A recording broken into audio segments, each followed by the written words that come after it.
So today we're gonna do our presentation of the microeconomic issues in Malaysia. Malaysia is a Southeast Asian country known for its cultural variety among different races, including Malays, Indians, Chinese, Iban, Sikh, and others. It has a strategic location, diverse landform, and a growing economy. Malaysia follows a mixed economic system, blending market dynamics with government involvement, which has driven economic progress and stability.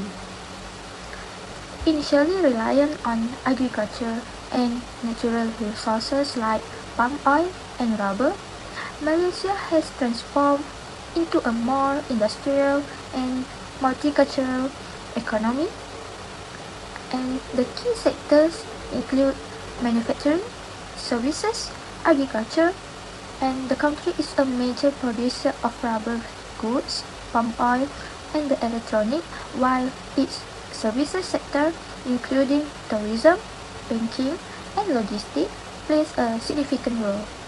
Kuala Lumpur also is emerging as a regional financial hub.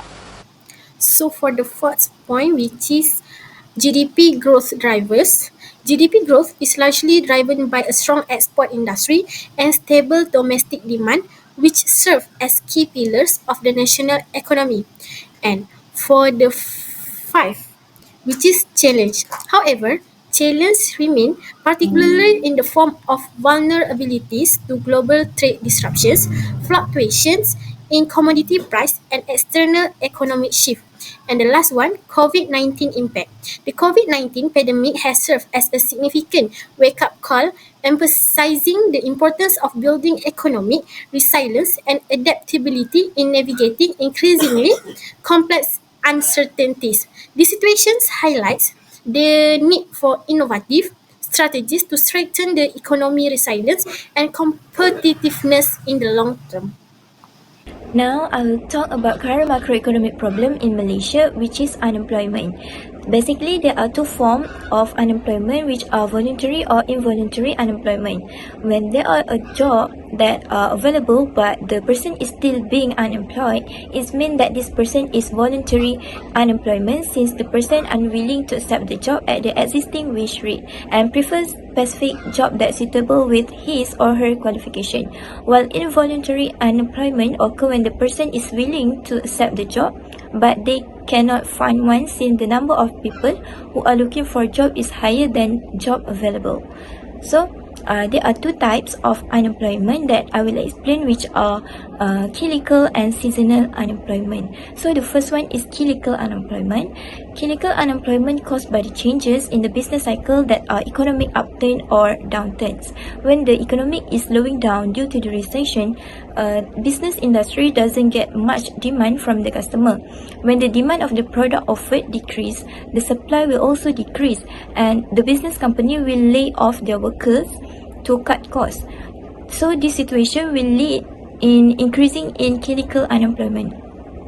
Furthermore, seasonal unemployment happens when there are few products that cannot be produced in a certain season in a year. For example, fishermen can't catch the fish during the monsoon season, so they will temporarily laid off on short-term basis.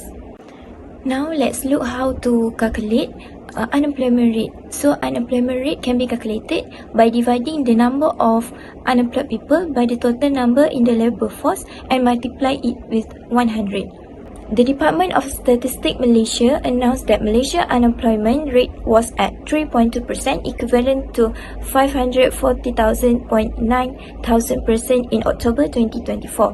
However, the unemployment rate fell by 0.1% after 9 months registered at 3.3%, starting from November 2023 to July 2024.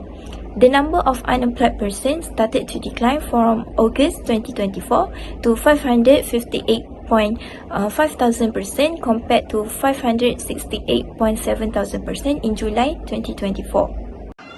Now let's look at the Philip curve.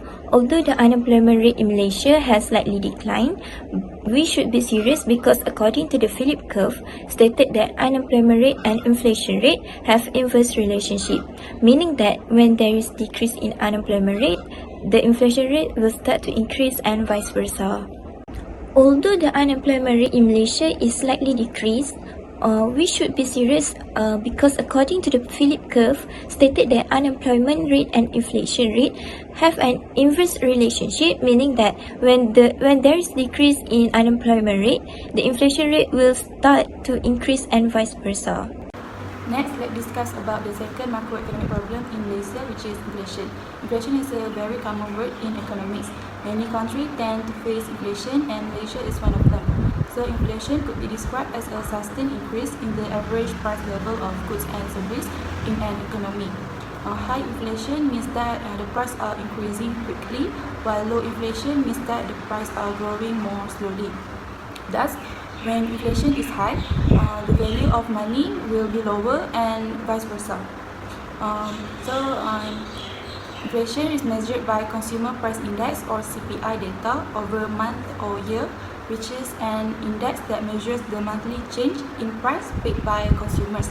The formula to calculate inflation rate is CPI current year minus CPI last year divided by CPI last year and times with 100. Apart from that, inflation can be classified into three different types, which are demand pull inflation, cost push inflation, and monetary inflation. So, demand pull inflation occurs when demand for goods and services exceeds supply, which drives the prices to be higher. And then cost push inflation occurs when production costs rise, leading to higher price for goods and services. Monetary inflation, on the other hand, is the increase in money supply, leading to higher prices and higher demand for goods and services, which in turn may causes price to rise. Now let's discuss about inflation in Malaysia. So apparently, Malaysia's inflation rate for the year 2023 shows declining to 2.49% from 3.38% in 2022. As of early 2024, Malaysia's inflation rate has been decreasing compared to the peaks experienced in 2022 and 2023. With now, current inflation rate in Malaysia for December 2024 was 1.7%, decreasing by 0.1% from November with amount 1.8%. While a drop in inflation means that the prices are now rising more slowly, and it's still considered stable as long as the price itself not decreasing. As for the CPI in Malaysia, it increased to 133.40 points in December from 133.30 points in November 2024. This will give impact in increasing the cost of living for consumers. It also impact purchasing power. To conclude, Malaysia's inflation has been showing signs of stability and expected to remain manageable. Next, we move to unemployment. Firstly, expansionary fiscal policy. The following method can overcome unemployment. To begin with, Malaysian government should implement government spending that is higher than taxation. For example, increasing government salary can stimulate greater production, which raises the employment rate and could lower cyclical unemployment. Furthermore, the government should decrease tax to control unemployment. Decline in tax will reduce the general burden of taxation on the community. For example, a reduction in service tax, sales tax, income tax, or corporate tax will raise the consumption of goods and services and also induce investment. Secondly, expansionary monetary policy. First of all, is open market operation. To increase the money supply, Bank Negara Malaysia purchase treasury bills, short-term bonds, and government security from the general public on the open market. As a result, investment and consumption will rise, raising production and aggregate demand while lowering cyclical unemployment. Secondly, lowering the discount rate. Lowering this rate will encourage banks to lend more freely and encourage people to borrow the money from their spending. When the discount rate declines, consumers tend to borrow more and spend more. Lastly, direct control policy. The government can overcome unemployment with direct policy. Firstly, by providing training and technical education to enhance workforce skill and productivity. benefit from further training and education may help individuals to find job. For example, the Malaysian government helps by launch effort through the Technical and Vocational Education and Training, which is TVET. TVET program to equip workers with relevant skills. Secondly, developing new land create more jobs opportunity, especially the rural resident, to reduce unemployment. New land is developed by government department including FELDA, RISDA and FELCRA. Measures of inflation. The government should implement a budget surplus in order to lower the inflationary pressure on the Malaysian economy. There are two methods which are reducing government spending and raising tax. Firstly, a rise in tax will result a reduction in the wealth of individuals. Thus, there will be a decline in the consumption of goods and services, which will also cause the aggregate demand shift downward and lead to a drop in the price level. Secondly, reduce government spending will immediately impact aggregate demand. It will cause the aggregate demand to decrease, hence bringing down the price level. The central bank can reduce the money supply through different monetary instruments. Firstly, open market operation. It's the central bank that involves selling government security to influence the money supply. Open market operation can help stabilize price and control inflation by reducing liquidity. Secondly, raising the interest rate. The hike of interest rate will encourage people to increase their saving and will reduce their spending. There are two measures can be used to control the cost push inflation whenever inflation is caused by increases in the cost of production. Firstly, price control and rationing. Malaysian government could impose price control directly on price of certain goods, so the general price will remain unchanged or kept low by fixing a floor price or ceiling price. Secondly, income policy. The authority has to ensure is that individual wages do not rise faster than productivity. It is provided for trade union to request raise in wage. This is important to control wage push inflation and the cost of production. Last but not least, In conclusion, Malaysia's economy is navigating a landscape of challenges and opportunities as it recovers from the COVID-19 pandemic and adapt to global economic changes.